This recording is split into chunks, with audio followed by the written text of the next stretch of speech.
여러분들 반갑습니다. 이 영상은 복습 영상입니다. 시험 대비용 복습 영상이기 때문에 이제 간단하게 굉장히 간략하게 요약해서 선생님이 영상을 준비를 할 거고요. 자, 1단원을 굉장히 어렵다라고 얘기를 하는 친구들이 많아서 1단원에서는 조금 더 구체적으로 설명을 할 테고, 2단원의 기권과 날씨 단원의 경우에는 여러분들이 받아들이는데 내용이 크게 어렵지 않기 때문에 중요한 내용들만 살펴보고 넘어가는 식으로 좀 하도록 하겠습니다. 영상의 길이와 그 다음에 영상의 개수는 몇 강의가 몇 강의가 될지는 모르겠지만 일단은 한번 쭉 만들어 보고요. 영상 올라오는 대로 시청을 하시면 되겠습니다. 자, 그러면 우리가 1단원에 대한 내용들을 한번 살펴보도록 하겠습니다.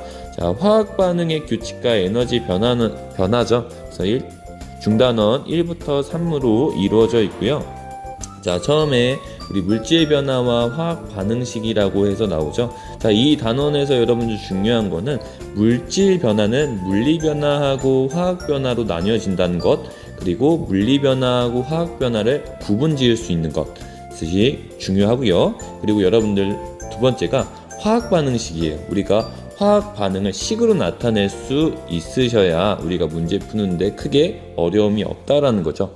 그래서 우리 물질 변화 단원부터 한번 살펴보도록 하겠습니다. 자, 아무래도 복습 영상이니까 여러분들 굉장히 구체적으로 하긴 좀 어려울 수 있다는 거 꼭 알고 계시고요. 이 영상만 본다고 해서 100점이 나오는 건 아니라는 사실도 꼭 알고 계셔야 될 것 같습니다. 자, 물질 변화에서 중요한 건 이제 물리 변화하고 화학 변화죠. 자, 물리 변화라고 하는 것은 무엇이었죠? 자, 물질 고유의 성질은 변하지 않으면서 모양이나 상태가 변하는 현상을 우리 물리 변화라고 얘기를 했고요. 자, 화학 변화의 경우에는 어떤 물질이 성질이 다른 새로운 물질로 변하는 현상을 우리는 화학 변화라고 했어요. 그러니까 물리 변화는 성질이 변하지 않은 채 모양이나 상태가 변하는 것을 의미하고, 화학 변화는 완전하게 새로운 물질로 변하는 거기 때문에 당연히 성질 자체가 변하겠죠. 자, 성질이라고 하는 것은 뭐 색깔이 될 수도 있고요, 뭐 냄새가 될 수도 있고요, 그죠? 자, 더 구체적으로 얘기해야 되는 것은 우리 뒷장에서 한번 살펴보도록 하겠습니다. 일단은 성질이 달라지면 화학 변화, 성질이 같은 채 모양이나 상태. 자, 상태라고 하는 것은 물이 증발해서 수증기가 되는 것처럼 어떤 상태가 변화하는 것을 우리 상태 변화라고 얘기를 배웠습니다. 자, 그리고 확산. 자, 확산의 경우에도 우리 물리 변화에 해당이 된다라는 거 알고 계셔야겠죠. 자, 그리고 여기서 또 중요한 게 뭐냐면 광합성. 그죠? 광합성을 통해서 포도가 익는 거, 즉 맛이 달라지는 거, 기체가 발생하는 거, 색이 달라지는 거, 이런 것들은 다 화학 변화가 되겠습니다. 자, 넘어갑시다. 자, 조금 더 여기서 부연 설명을 해드리자면, 자, 일단은 우리 화면에 나와 있는 내용과는 좀 관계가 좀 벗어나요. 자, 물리 변화 그리고 화학 변화라고 했을 때 분자의 종류가 변한다 하면은 뭐다? 얘는 화학 변화죠. 그죠? 그리고 원자의 배열이 변한다. 그러면 이것도 마찬가지로 화학 변화죠. 근데 만약에 원자 배열이 아니라 분자 배열 변화라고 했을 때 단지 분자의 배열만 바뀐 거야. 이거는 물리 변화에 해당이 됩니다. 자, 그리고 화학 변화든 물리 변화든 둘 다 변하지 않는 게 뭐였죠? 그렇죠. 원자의 종류와 개수. 그죠? 개수가 변하지 않는다라는 공통적인 특징이 있었죠. 자, 이는 사실상 질량 보존 법칙과 관계가 되죠. 그래서 질량 보존 법칙을 설명할 때 다시 한번 얘기를 나눠봅시다. 자, 이어서 우리 화학 반응식에 대해서 한번 살펴보도록 하겠습니다. 자, 화학 반응식으로 표현을 할 줄 아셔야 된다는 얘기죠. 그래서 화학 반응에 대해서 한번 화학 반응식을 세우는 방식에 대해서 한번 살펴보도록 하겠습니다. 자, 근데 우리가 화학 반응식을 세울 때 항상 중요한 게 있어요. 뭐냐면, 자, 화학 반응이 일어날 때 원자가 새로 생기거나 없어지지 않으므로 화학 반응에서 반응 전후의 원자의 종류와 수가 같게 개수를 맞추는 작업이 굉장히 중요하다. 자, 여러분들, 우리 화학 반응식은 3단계로 이루어진다는 것을 알고 있죠. 자, 1단계, 2단계, 3단계로 이루어져 있는데 사실상 1단계, 2단계는 어렵지 않아요. 3단계가 이제 가장 핵심이 된다라고 하는 건데, 자, 3단계에서는 항상 개수를 맞춰줘야 된다는 거죠. 왜냐하면 화학 반응 전후에 원자의 종류와 수가 같게 개수를 맞춰주는 거죠. 자, 화학 반응 전후에 원자의 종류와 수가 같게 맞춰주는 까닭은 아까 질량 보존 법칙이 성립되게 하기 위함이에요, 여러분들. 그래서 화학 변화가 일어나든 물리 변화가 일어나든 선생님 절대적으로 변할 수 없다는 게 뭐라 했어? 그렇지. 원자의 종류와 수가 같다라는, 즉 변화가 없다라는 게 지켜져야 되기 때문에 3번째 단계에서 원자의 종류와 수가 같게끔 만들어줘야 되는 작업을 해야 되는 겁니다. 좀 이해가 되세요? 오케이. 자, 그러면 우리가 화학 반응식을 세우는 방식 한번 살펴보도록 할게요. 자, 처음에 반응물. 자, 반응물이라고 하는 것은 아직 화학 반응이 일어나기 전의 물질들을 반응물이라고 얘기를 합니다. 그래서 우리 교과서 몇 쪽이죠? 교과서가 17쪽에 여러분들 오른쪽에 우리 화학 반응식을 세우는 방법이 나와 있죠. 자, 첫 번째 단계가 이제 반응물. 생성물이라고 하는 건 뭐야? 그렇지. 화학 반응이 일어나고 새로 생긴 물질을 얘기를 하는 거죠. 그죠? 그러니까 반응물과 생성물을 이제 이름으로 화학 반응을 나타내는 거죠. 그래서 수소 더하기 산소는 물이다. 이렇게 더하기라고 하는 수식어랑 화살표라고 하는 수식어를 써야겠죠. 자, 그리고 반응물과 생성물을 이제 화학식으로 나타내는 거죠. 그래서 수소는 H2, 그리고 산소는 O2, 물은 H2O니까 이런 식으로 화학식을 나타내 줘야 됩니다. 자, 그리고 나서 이제 가장 중요한 3번째 단계라고 했어. 자, 화학 반응의 전후에 원자의 종류와 수가 같게끔 개수. 자, 여러분, 개수가 선생님 계속 그러는데 이 개수는 화학식 앞에 붙는 숫자를 의미해요. 그래서 한번 우리 2단계 수소와 산소가 물이 되는 경우를 한번 우리가 개수를 맞춰줄 때 해야 되는 작업을 좀 말씀을 드릴게요. 자, 선생님은요 항상 화살표에다가 선을 쭉 그어요. 그리고 반응 전후에 원자의 종류가 무엇들이 있는지 이렇게 먼저 써줘요. 근데 대부분 우리 문제가 보면 원자의 종류는 다르게끔 사용을 하지 않거든요. 쓰지 않거든요. 근데 보통 원자의 개수만 달라. 그렇기 때문에 보통은 원자의 종류가 반응 전후는 다 동일하게 HO가 나올 거야. 그리고 나서 개수를 써주는 거죠. 개수. 자, 개수를 써주는 거야.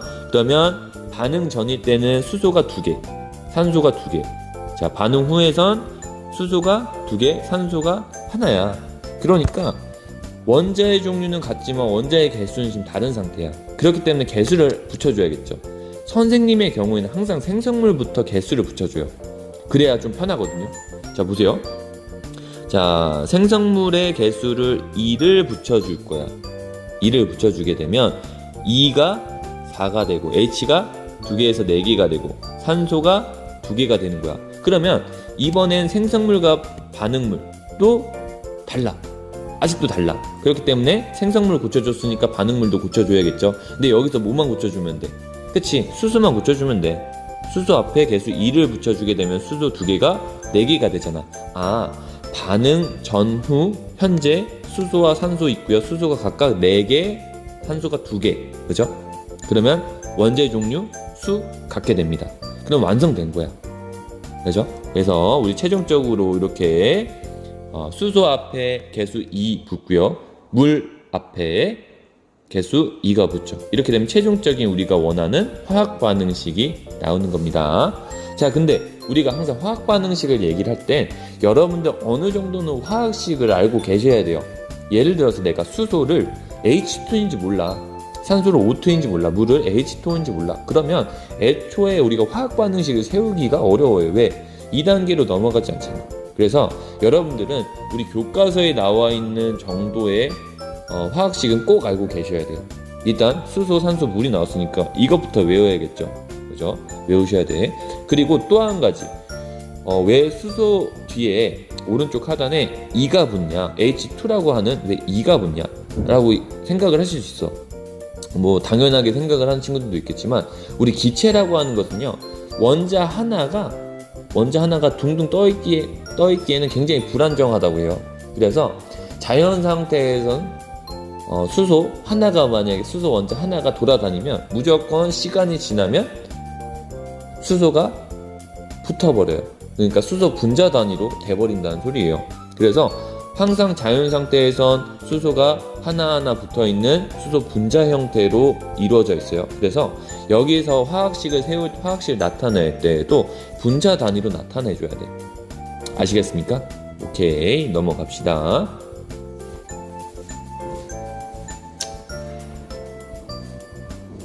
자, 그러면 화학 반응식으로 알 수 있는 것들은 무엇이 있는지 한번 좀 살펴보도록 할게요. 자, 그 전에 우리 암모니아 생성 반응, 그리고 메테인의 연소 반응도 있죠. 여러분들 이거 한번 연습을 쭉 해보세요. 아시겠죠? 자, 질소와 수소가 반응하여 암모니아가 만들어지는 거기 때문에 여기 질소가 될 테고, 그죠? 여기 수소가 될 테고. 자, 한 번씩 이 개수 맞추기는 여러분들 연습을 해보세요. 자, 그 다음에 메테인 연소. 얘들아, 연소래, 연소. 자, 연소라는 건 뭐야? 산소랑 반응시킨다는 거야. 그렇기 때문에 메테인과 산소가 되겠죠. 그리고 메테인의 화학식은 CH4니까, 그리고 물은 H2O니까. 자, 개수 맞추기 여러분들이 한번 해보세요. 어려운 거 아니니까. 자, 지금 현재까지 우리가 산소, 수소, 그리고 물, 암모니아, 그리고 메테인, 이산화탄소. 자, 화학식 여러분 다 세울 줄 아셔야 돼.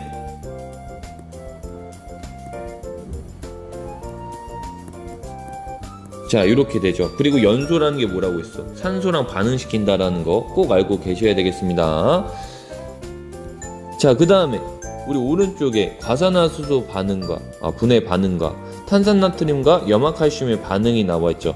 요것도 여러분들, 과산화수소는 H2O2를 의미하고요. 탄산나트륨은 Na2CO3, 그리고 염화칼슘은 CaCl2, 그리고 탄산칼슘은 CaCO3, 염화나트륨은 NaCl. 이렇게 우리 교과서에 나와 있는 화학식은 꼭 알고 계셔야 되겠습니다.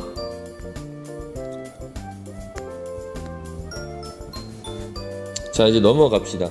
그렇다면 우리가 지금 무엇을 얘기를 하고 있냐면, 화학 반응식으로 알 수 있는 것들이 무엇이 있느냐를 얘기를 하고 있었죠. 그러면 첫 번째 뭐야?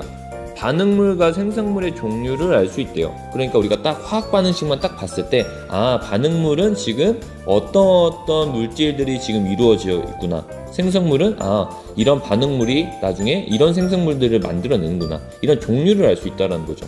그리고 자, 화학 반응식에서 우리가 개수를 사용을 하기 때문에 개수비로 나타낼 수도 있죠. 근데 이 개수비는 여기서 중요한 게 뭐냐면, 개수비는 분자수의 비와 같아요. 그러니까 자, 보세요. N2면 지금 분자가 한 개야. 응? 근데 이 N2면 분자가 몇 개? 두 개죠. 자, 만약에 원자로 얘기를 하면 원자는 두 개, 원자 4개가 되게 됐습니다. 그러니까 우리 개수라고 하는 것은 뭐하고 같다? 분자 수와 같다라는 값도 우리가 알 수 있겠죠. 그러니까 현재 자, 반응물과 생성물의 종류 알 수 있고요. 그 다음에 물질의 입자수 B도 알 수 있다라는 거죠. 그죠? 이해되나요? 오케이. 자, 그리고 암모니아 생성 반응을 봤을 때 지금 개수비가 1대 3대 2라고 하죠. 분자수의 비도 1대 3대 2예요. 그리고 우리 기체 반응 법칙에서 뭐라고 했어? 개수비하고 분자수 비가 같고 또 부피비도 같다고 했었죠. 그럼 부피비도 1대 3대 2입니다. 자, 우리 기체 반응 법칙에서 이 1대 3대 2가 나오는지 한 번 더 살펴볼 거야. 아시겠죠? 자, 우리가 복습을 하는 그런 개념 영상이기 때문에 아무래도 모든 단원을 다 학습을 했다고 선생님 전제하에 지금 이렇게 수업을 하는 거야. 그래서 갑자기 아직 기체 반응 법칙 설명 안 했는데 왜 하나? 이렇게 생각할 수 있지만 사실 우린 다 배웠어. 다 배웠기 때문에 우리가 지금 이 얘기를 암모니아 생성 반응을 얘기를 할 때 기체 반응 법칙도 다시 한번 생각을 해볼 수 있는 거잖아. 그죠? 그렇기 때문에 만약에 이 내용 자체가 이해가 안 되면 어차피 뒷 영상에서 또 설명해. 그러니까 크게 걱정할 필요는 없습니다. 자, 얘들아, 문제, 그리고 문제 있잖아. 문제, 이런 문제들 꼭 풀어보세요. 알겠죠? 자, 답은 선생님이 이것까지 답을 다 알려주게 되면 우리 복습 영상 굉장히 길어집니다. 그렇기 때문에 이미 답은 우리가 본 수업 때 다 우리가 맞춰봤죠. 그렇기 때문에 만약에 맞춰보지 못했다, 나는 약간 좀 지금 뭐 수업을 빠져서 듣지 못했다 하면 친구들 걸 보세요. 친구들에게 답이 다 적혀 있을 거야. 그렇기 때문에 친구들 거 보면서 답이 적혀져 있지 않으면 좀 같이 확인을 하면서 그렇게 좀 하세요. 아시겠죠? 자, 다음은 이제 화학 반응의 규칙에 대해서 살펴봐야겠죠. 자, 화학 반응의 규칙은 선생님 총 3개의 법칙이 나온다고 했어. 화학 반응에서 변하지 않는 질량 뭐야?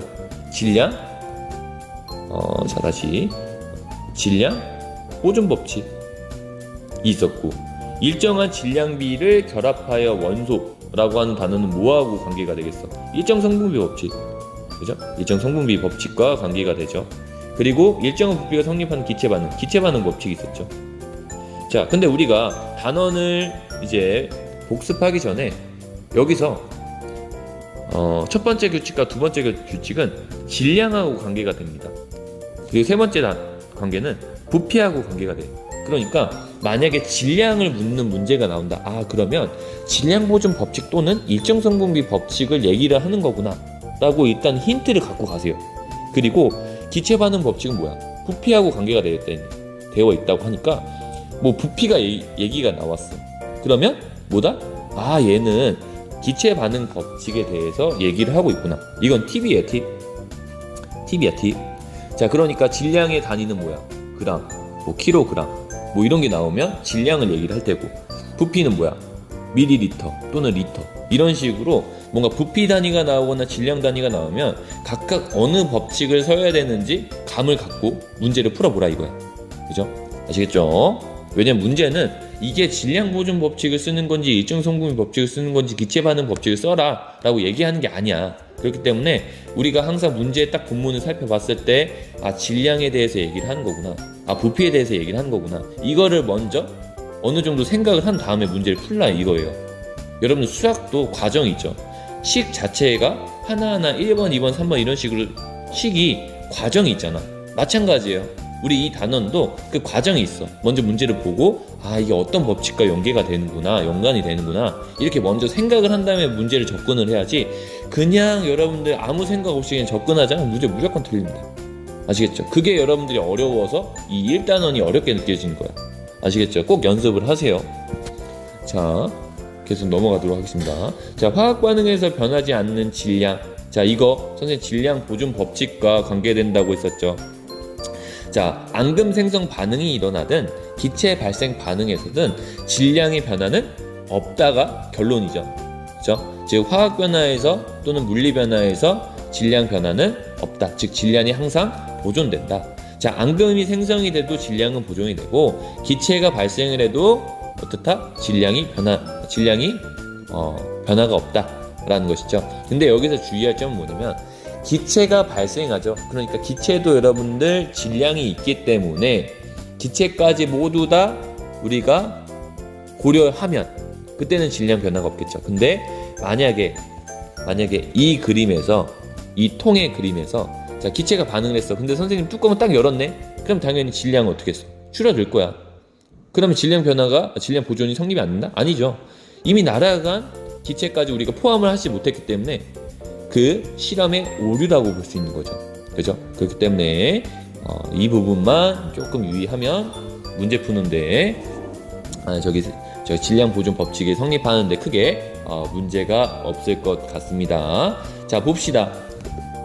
자, 염화나트륨 수용액과 질산은 수용액을 섞으면 흰색 앙금이 염화은이라고 하는 녀석이 만들어진대요. 자, 이때 반응 전후의 질량의 변화가 없고요. 또 묽은 염산과 탄산가스를 넣게 되면 이산화탄소라는 기체가 발생을 하는데 이 또한 질량 변화가 없죠. 즉 이러한 법칙을 이제 반응물의 총 질량과 생성물의 총 질량이 같은데 이를 우리는 질량 보존 법칙이라고 얘기를 하죠. 자, 그러면 그 까닭이 무엇인지가 이제 중요하게 됩니다. 질량 보존 법칙이 성립하는 까닭은 무엇이냐면, 자, 오른쪽에 보면 아까 선생님 질량 보존 법칙이 성립되는 까닭 뭐라고 했어? 이거죠. 원자의 종류와 수는 변하지 않으므로. 그러니까 원자 배열은 달라져도 원자의 종류와 수는 변하지 않잖아. 그렇기 때문에 물질의 총 질량은 변하지 않죠. 왜? 원자의 종류가 바뀐다는 것은 원자 고유의 질량이 바뀐다는 거고, 또 원자의 수가 바뀐다는 건, 원자 개수가 달라진다는 건 당연히 질량이 변화가 있다는 거잖아. 근데 우리는 원자의 종류와 수는 화학 변화에서 절대 바뀌지 않는다고 했죠. 물리 변화에서는. 그렇기 때문에 우리는 원자의 종류와 수는 변하지 않기 때문에 뭐가 질량 보존 법칙이 성립이 된다라는 거죠. 이해가 되시죠?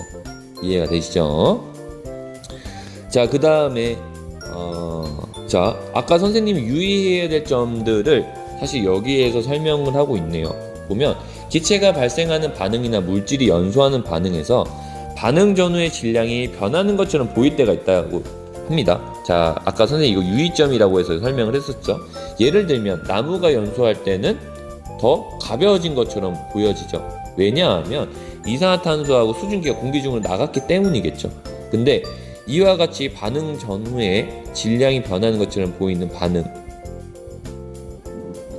그죠? 이런 반응도 반응물과 생성물을 모두 고려하면 질량 보존 법칙이 성립이 된다는 거죠. 그러니까 이산화탄소와 수증기의 질량까지 고려를 하게 되면 질량 보존 법칙이 성립된다는 거죠. 이해됐니? 오케이, 넘어갑시다. 자, 스스로 확인하기도 여러분들 꼭 문제를 풀어보셔요. 자, 그 다음에 이번엔 일정한 질량비로 결합하는 원소라고 해서 일정 성분비 법칙에 대해서 알려주도록 할게요. 자, 근데 여기서 중요한 건 뭐야? 이 일정 성분비 법칙은 화합물을 구성하는, 그죠? 화합물을 구성하는 성분 원소 사이에서의 그런 결합에서만 성립된다라는 거죠. 우리 혼합물 배웠어, 그죠? 작년에 혼합물 배웠어. 혼합물과 여러분들 화합물은 달라요. 자, 혼합물의 예시가 뭐가 있을까? 설탕물, 그죠? 또는 소금물. 얘네들은 혼합물이라고 얘기를 해. 이런 설탕물이 만들어지는 과정, 소금물이 만들어지는 과정에서 이런 일정 성분비 법칙이 성립되지 않는다라는 거죠. 왜냐하면 이렇게 생각을 해봐. 자, 물이 10g이 있어요. 그리고 소금이 2g이 있어. 그러면 우리가 혼합했을 땐 얘는 그냥 12g인 뭐가 돼? 소금물이 돼. 근데 여기서 소금의 그람 수를 4g으로 높였어. 그러면 그냥 단지 14g이 돼. 응? 그리고 소금이 6g 됐어. 그러면 소금물이 16g. 그냥 단지 더 짜지냐, 짠 소금물이 되느냐, 덜 짠 소금물이 되느냐의 차이가 있는 거예요. 이런 혼합물의 혼합 과정에선 이 일정 성분비 법칙이 성립되지 않는다라는 거죠. 자, 여기 보세요, 여러분들. 자, 수소와 그리고 산소가 있어. 얘가 이제 물이 되잖아. 그죠? 근데 수소가 엄청나게 많아. 수소가 엄청나게 많다고 해서 물이 엄청 많이 되는 건 아니잖아. 그죠? 즉, 또는 산소가 엄청 많아. 산소가 엄청 많다고 해서 물이 엄청 많이 만들어지는 건 아니에요. 그죠? 일정 성분비 법칙이 의하면 수소하고 산소하고 그 성분 원소 사이에는 일정한 비율, 일정한 질량 비율로 뭐가 만들어진다고? 화합물이 만들어진다고. 그렇기 때문에 일정 성분비 법칙에선 화합물을 구성하는 성분 원소 사이에서 일정한 질량비가 성립된다는 거죠. 이해가 되니? 자, 그러면 어떤 내용들이 소개가 되어 있는지 한번 살펴봅시다. 자, 화합물이라고 하는 것 자체를 여러분들 또 잘 모르는 친구가 있기 때문에 이렇게 우리 교과서는 친절하게 소개를 하고 있습니다. 두 가지 이상의 원소가 결합한 어떤 물질을 화합물이라고 합니다. 이해됐니? 그러면 탐구 활동에서 지금 구리를 가열을 하고 있죠. 그래서 산화구리를 만들고 있대. 자, 산화구리의 화학식이 뭐야? CuO잖아. 얘는 구리하고 산소로 이루어져 있기 때문에 뭐다? 그치, 화합물이다. 즉 산소와 구리를 반응시키는 과정이 되겠습니다. 자, 이런 식으로 어떤 화합물이 만들어질 때만 성립되는 그런 법칙이 되겠습니다. 자, 그럼 계속 살펴볼게요. 자, 구리를 가열하면 구리가 공기 중에 산소와 반응해서 산화구리 2를 만든대요. 자, 이때 가열하는 구리의 질량이 커질수록 산소의 질량도 비례하여 커지며 구리와 산소는 항상 일정한 질량비, 그러니까 구리의 질량이 커질수록 산소의 질량도 같이 커진다는 것을 우리가 확인을 할 수 있죠. 만약에 산소의 질량은 한정적이야, 그럼 산화구리도 한정적으로 만들어질 거야. 그렇지만 얘는 지금 어떤 산소의 공급원을 막지 않은, 즉 개방된 상태에서 구리를 가열을 하고 있기 때문에 산소가 무한정으로 공급을 할 수 있다는 거죠. 이해되니?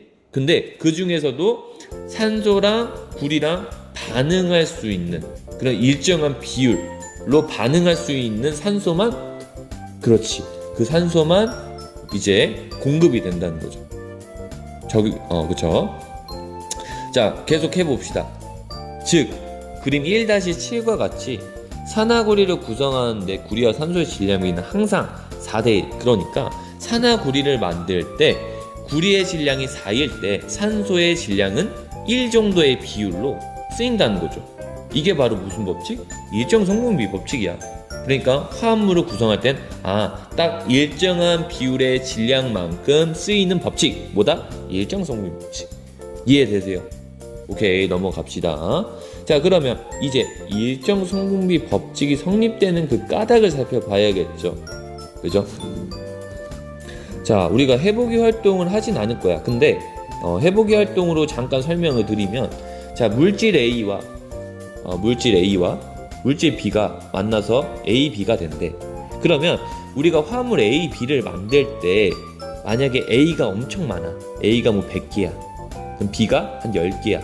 그러면 A, B는 총 몇 개를 만드냐? 여러분들 몇 개 만들겠어? 10개밖에 못 만들어.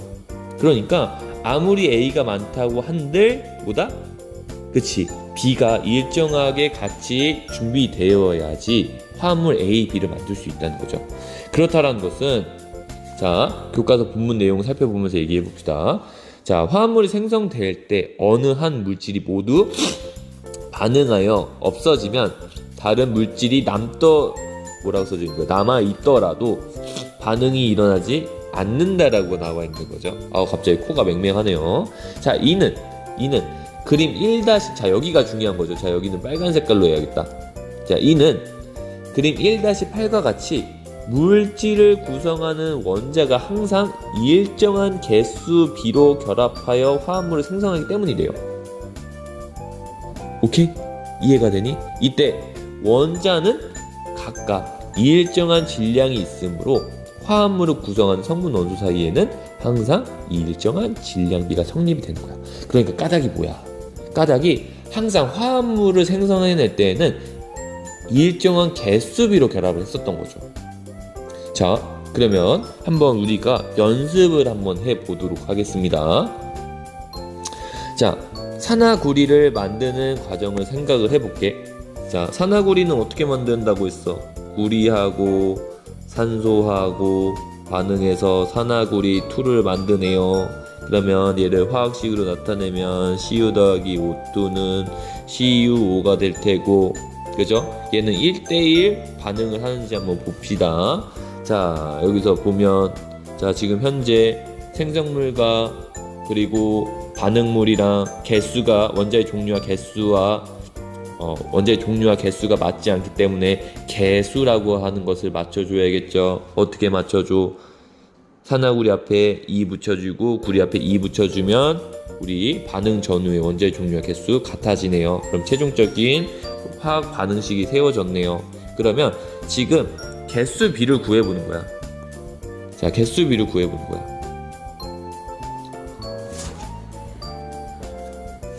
자, 원자 개수 비죠. 원자 개수 비. 자, 원자 개수 비로 봤을 때에는 2대 2가 되는 것이죠. 그죠? 자, 여기는 산화구리는 생각하면 안 되겠죠. 자, 그러니까 산화구리를 만들 때 구리와 산소의 원자 개수 비는 2대 2예요. 그러니까 얘를 약분을 해주면 1대 1이죠. 여기서도 1대 1이라 나와 있죠. 자, 그러면 이때 구리 이온과 산화 이온의 질량비는 몇 대면? 4대 1이래. 그러니까 각각 하나하나의 비율에서의 질량비는 4대 1이래. 그러면 우리가 산화구리를 구성하는 데 있어서 구리와 산소의 질량비는 4대 1이라는 거죠. 아시겠죠? 자, 그럼 우리 하나만 더 해봅시다. 이번에 물을 가지고 한번 해볼게. 물을 가지고 한번 해봅시다. 물이 아니라 수소와 산소는 물이 되죠. 그러면 얘를 또 다시 이렇게 H2O로 나타냈을 때, 자, 여기서 우리는 원자 개수비로 한번 생각을 해 봐야겠죠. 그러니까 H2O를 만드는 데 있어서 수소가 원자가 2개 필요하고, 그리고 산소가 하나 필요하잖아. 그러니까 원자 개수비는 2대 1이야. 근데 각각 수소와 원자와 산소 원자의 질량비가 1대 16이래요. 1대 16이래. 그러면 자, 원자의 질량비 1대 16이래. 그러니까 각각 하나하나의 질량비죠. 그러니까 수소 원자 하나, 산소 원자 하나. 그러니까 수소 원자가 산소 원자보다 16배 작은 거죠. 다시 말하면 산소 원자 하나와 수소 16개하고 질량이 맞먹는 거죠. 그죠? 근데 우리가 물을 구성하는 수소와 산소 질량비는 수소가 2개 필요했고 산소가 하나 필요했잖아. 그러니까 서로 곱해줘. 그러면 2대 16이 돼요. 약분해. 1대 8. 우리는 질량비를 나타낼 때, 또는 개수비를 나타낼 때, 또는 부피비를 나타낼 때는 항상 최소 공배수라고 하는 값으로 나타내줘야 돼. 그러니까 약분할 수 있는 부분은 다 약분해서 나타내줘야 된다는 소리예요. 2대 16도 동일한 질량비라고 볼 수는 있지만 이것을 약분하면 1대 8이잖아. 그래서 보통 1대 8이라고 얘기를 합니다. 아시겠죠? 자, 하나만 더 해보자. 뭘 할 거냐면 이번엔 과산화수소 가지고 한번 해보자.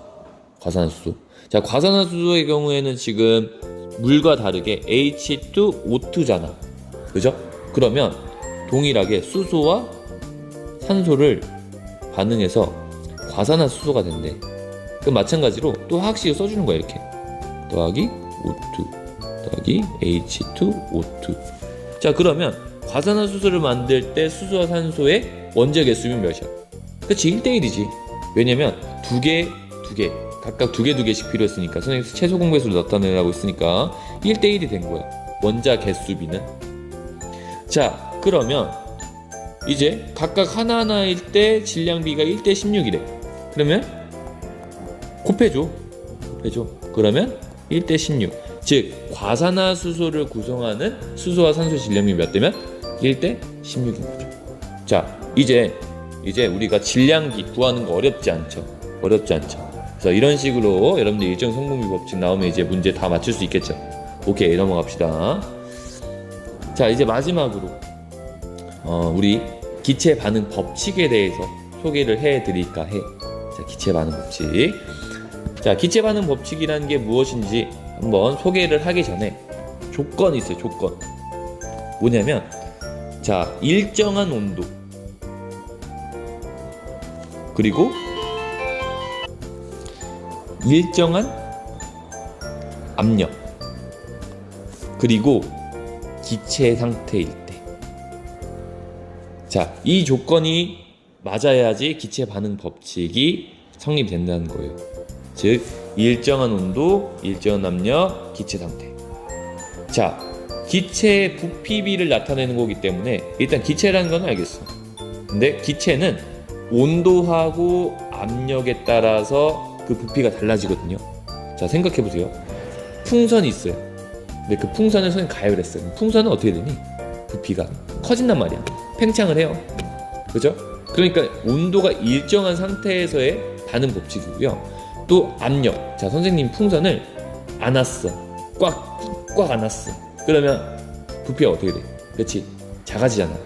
즉, 압력이 커질수록 부피는 작아지니까 압력에도, 그렇죠? 부피가 달라져. 즉, 온도하고 압력이 일정한 상태에서 나타내야지, 만약에 온도하고 압력이 바뀌면 이 기체 반응 법칙은 맞지가 않는다라는 거예요. 이해가 되니? 오케이. 자, 그러면 이제 전제 조건은 알았어. 그리고 나서, 자, 온도 압력에서 기체가 반응하여 새로운 기체를 생성해낼 때 각 기체의 부피 사이에는 간단한 정수비가 성립이 된다는 거죠. 자, 이걸 바로 우리 기체 반응 법칙이라고 얘기를 합니다. 자, 한번 예시를 들면서 한번 그 내용을 살펴보도록 할게. 자, 예를 들어 그림 1-9와 같이 암모니아 기체가 생성될 때, 그죠? 질소 기체와 수소 기체는 기체와 아모니아 기체 사이에는 항상 부피비가 1:3:2로 이렇게 같다라는 거죠. 또 수증기를 생성해낼 때에도 2:1:2와 같다라는 거죠. 그죠? 이런 식으로 이때 웃긴 건 기체 사이의 부피비는 화학 반응식의 개수비와 같다라는 것이 하나의 뭐라고 표현을 할까? 하나의 특징이다라고 볼 수 있는 거죠. 아까 선생님이 우리 그 개수비하고 그다음에 분자의 수. 와, 또 뭐가 같다고 썼지? 그치, 부피비. 그래서 선생님 기체 반응 법칙에 와서 또 한 번 설명을 한다고 했었죠. 그죠? 근데 그 전에 이게 왜 분자의 수와 부피비가 같은지, 또는 개수비하고 부피비가 왜 같은지는 조금 이따가 얘기를 하고요.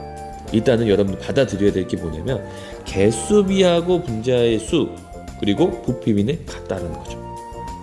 그죠? 이러한 특징이 있습니다. 이게 바로 기체 반응 법칙이에요. 즉, 각 기체의 부피 사이에는 이러한 간단한 정수비가, 부피비가 성립을 한다는데, 이걸 기체 반응 법칙이라고 얘기를 하죠. 자, 다음 탐구를 통해서 수증기가 생성될 때 반응하는 기체 사이 부피 관계를 알아보고자 하는데, 자, 우리 오른쪽에 있는 실험 장치는 뭐냐면, 얘는 수증기 발생 실험 장치예요.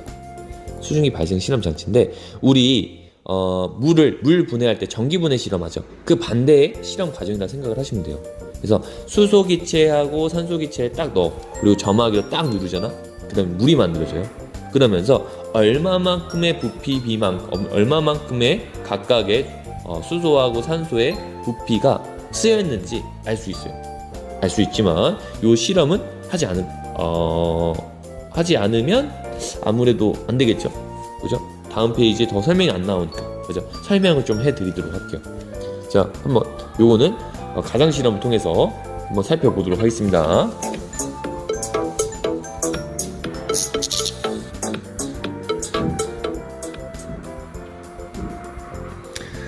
자, 기체의 압력과 부피 관계래요. 자, 아까도 말했듯이 이건 수증기를 만들어내는 그런 실험이 되겠습니다. 어이구, 이게 무엇이죠? 이게 아닌데. 잠깐만요. 이건가? 이것도 아닌데. 잠시만. 어딨지? 여기 있네요. 자, 다운로드 잠깐 하도록 하겠습니다. 자, 봅시다.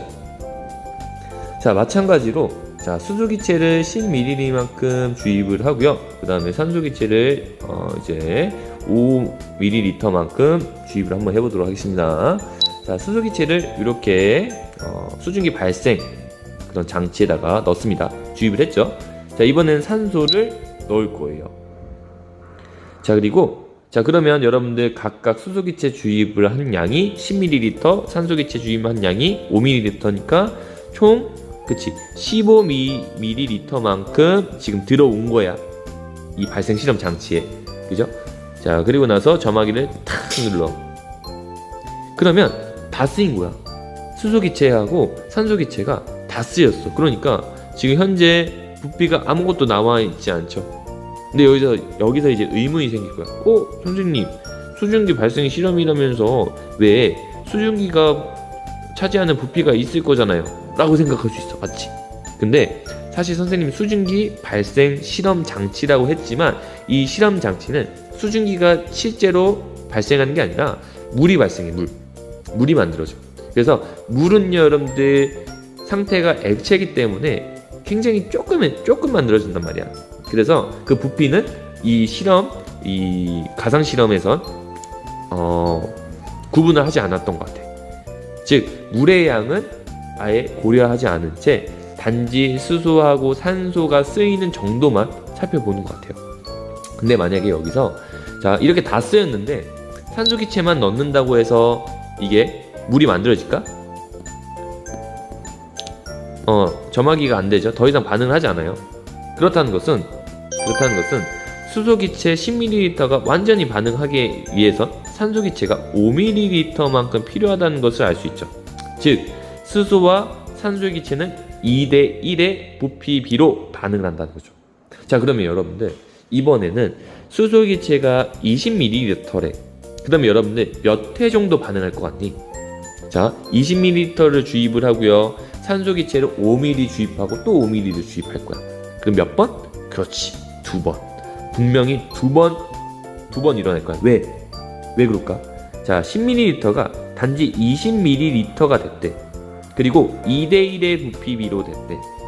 그렇다는 것은 산소기체를 5ml씩 총 2번 넣게 되면 10ml죠.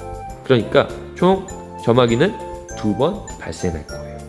만약에 5ml가 아니라 10ml를 넣게 되면, 그쵸? 이때는 한 번밖에 발생은 안 하겠죠.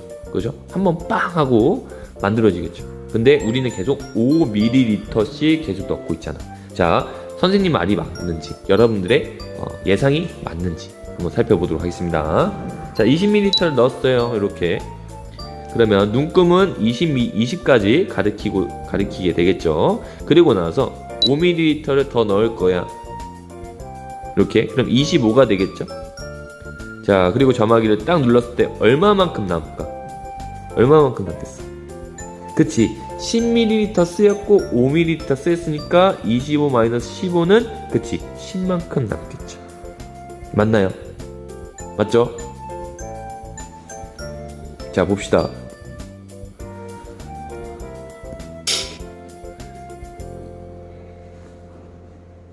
자, 그쵸, 10ml만큼. 자, 잠깐 선생님 잘못 얘기했나?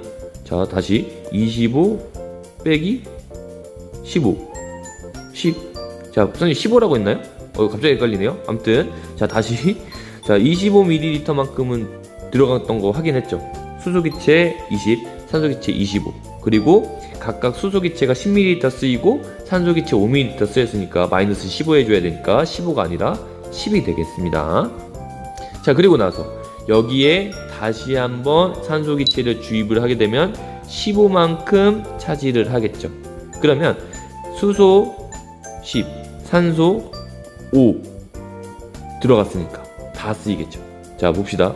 점화기 딱 누르면, 그쵸, 우리가 완전 연소했죠. 완전 반응시켰죠.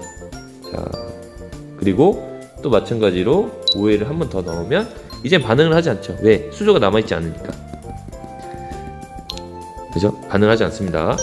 즉 수소기체가 20ml가 완전히 반응하려면 산소기체 10ml가 필요하죠.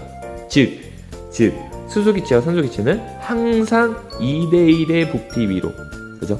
자, 만약에 얘들아, 그러면 여기서 수소기체를 30ml라고 해보자. 그러면 총 몇 번 반응을 할까? 그치, 총 3번 반응을 하게 될 겁니다. 그죠? 산소기체를 총 3번, 그러니까 15ml만큼 넣게 되면 총 3회 반응을 하겠죠. 그죠? 그리고 30대 15, 30대 15는 부피비가 2대 1이죠. 그러니까 이때 이렇게 산소기체를 15ml만큼 주입을 하게 되면 더 이상, 그죠? 더 이상 반응을 하지 않겠죠. 그죠? 2대 1의 부피비, 즉 우리가 실험을 여러 번을 한들 수소기체와 산소기체는 항상 2대 1의 부피비로 반응을 한다는 거 꼭 알고 계시면 좋을 것 같습니다. 자, 이제 다시 우리 교과서 내용으로 넘어옵시다. 자, 그러면 우리가 이렇게 일정한 비율로 발생을 한다는 것을 알게 됐고, 그럼 우리가 이제 시험 문제는 어떻게 풀어야 되느냐를 얘기를 해야 되겠죠. 선생님 아까 뭐라고 그랬어? 개수 비하고 분자수의 비하고 그리고 또 뭐가 같다 했어? 부피비 같다 했어. 그러면 여러분들은 어떻게 접근하면 돼? 일단은 암모니아 생성 반응에서 이런 화학 반응식을 나타내. 그리고 나서 각각 개수비가 1대 3대 2라는 것을 알게 될 거야. 그럼 개수비 아니까 부피비가 같으니까 1대 3대 2의 비율로 1대 3대 2의 비율로 이렇게 부피비가 결정이 되는구나.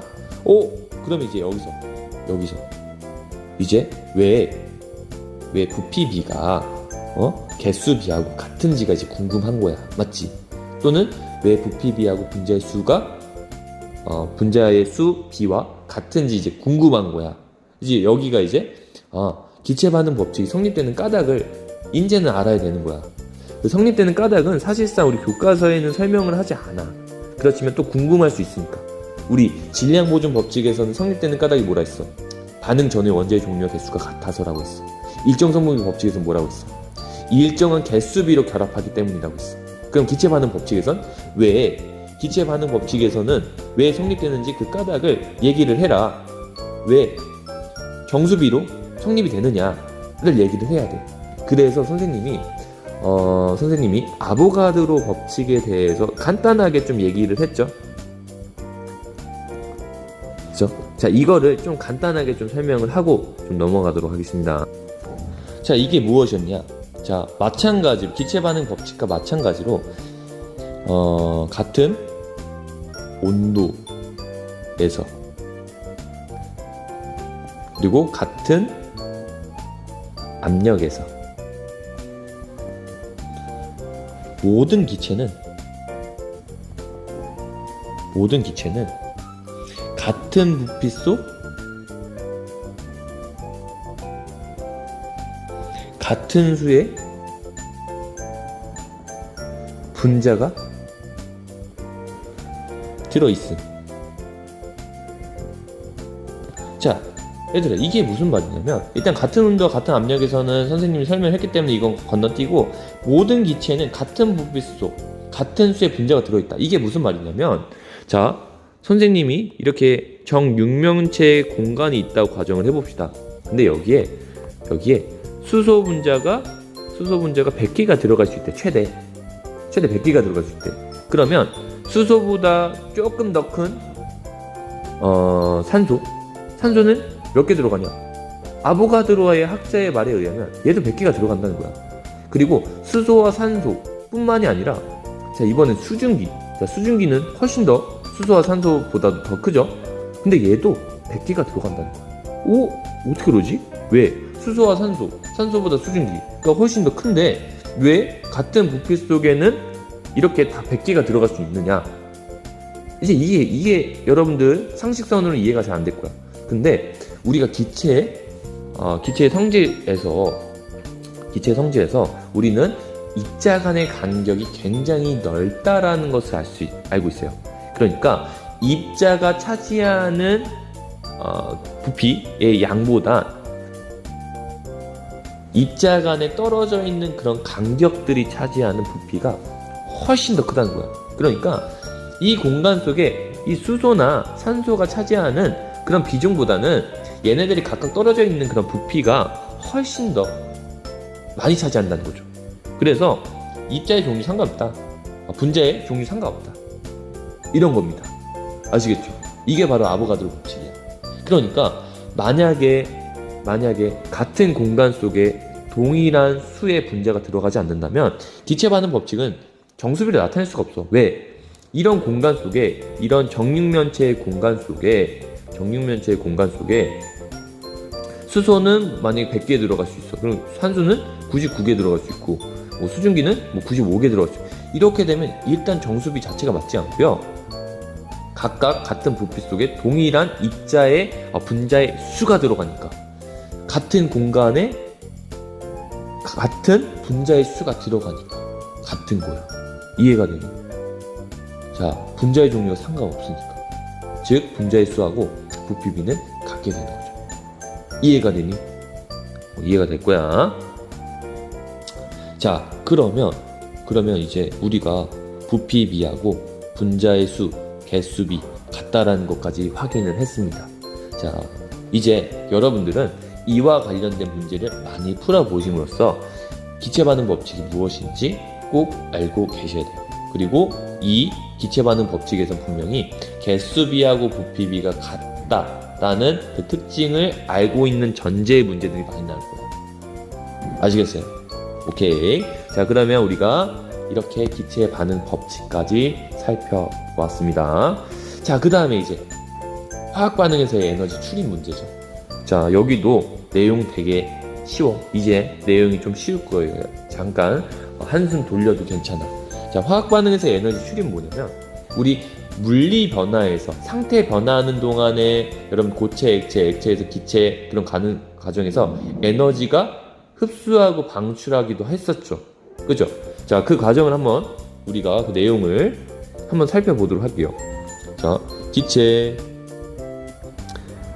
액체, 고체. 자, 이렇게 있어.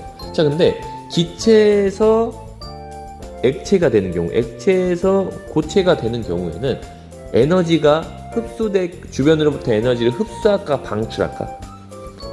그치, 방출해요. 이렇게 에너지를 방출해요.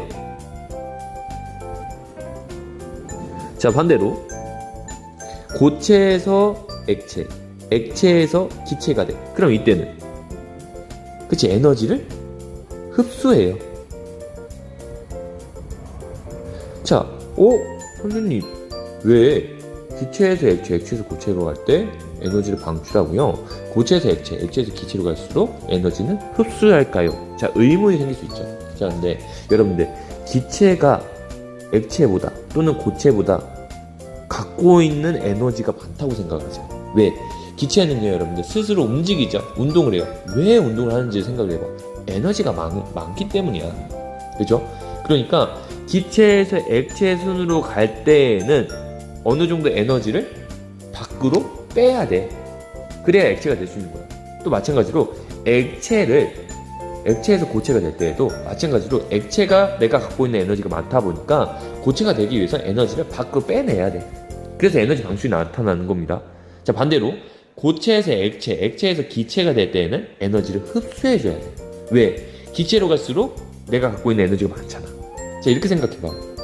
자, 얘들아, 고체, 우리 물이라고 생각해보자. 물. 그러면 온도를 낮춰줘야 돼. 우리 온도라고 하는 것은 에너지하고 굉장히 밀접한 관계가 있는 건 아시죠? 그죠? 얼음, 자, 물, 수증기. 자, 얼음으로 갈수록 온도가 떨어져. 응? 온도가 떨어진다는 것은 그만큼 내가 갖고 있는 에너지가 적다라는 것을 의미하죠. 그러니까 밖으로 계속 에너지를 방출해주거나, 이번엔 기체 상태로 수증기가 되려면 물을 끓여야 되잖아.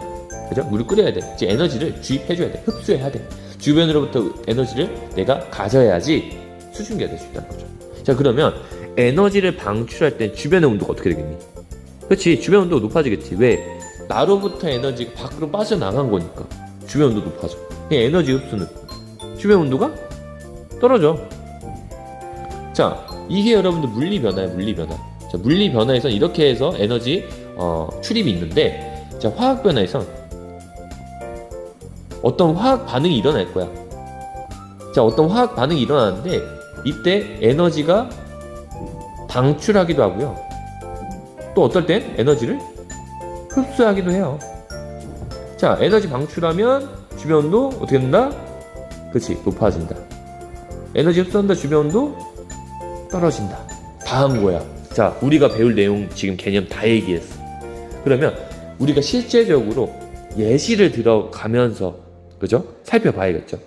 자, 한번 살펴보도록 하겠습니다. 자, 여기서부터 살펴보면 되겠네요. 자, 다음 탐구를 통해서 철과 산소의 반응, 질산암모늄과 물의 반응에서 에너지의 출입을 알아보자 이거예요. 자, 먼저 온열장치. 온열장치, 냉각장치. 온열장치는 뭐겠어? 주변으로부터 주변 온도가 높아지는 거니까. 그치? 에너지 방출의 예시가 되겠구나. 자, 냉각장치는 뭐야? 주변 온도가 떨어진다는 거잖아. 그죠? 얘는 에너지를 흡수하는구나 라고 생각을 하고 접근을 하시면 되겠죠. 자, 먼저 철가루, 그 다음에 숟가루. 여러분들 우리 그거 만드는 거네, 그죠? 손난로. 자, 손난로 만들 때에는 철가루하고 산소하고 반응을 해서 발열 반응이 나타나죠. 그죠?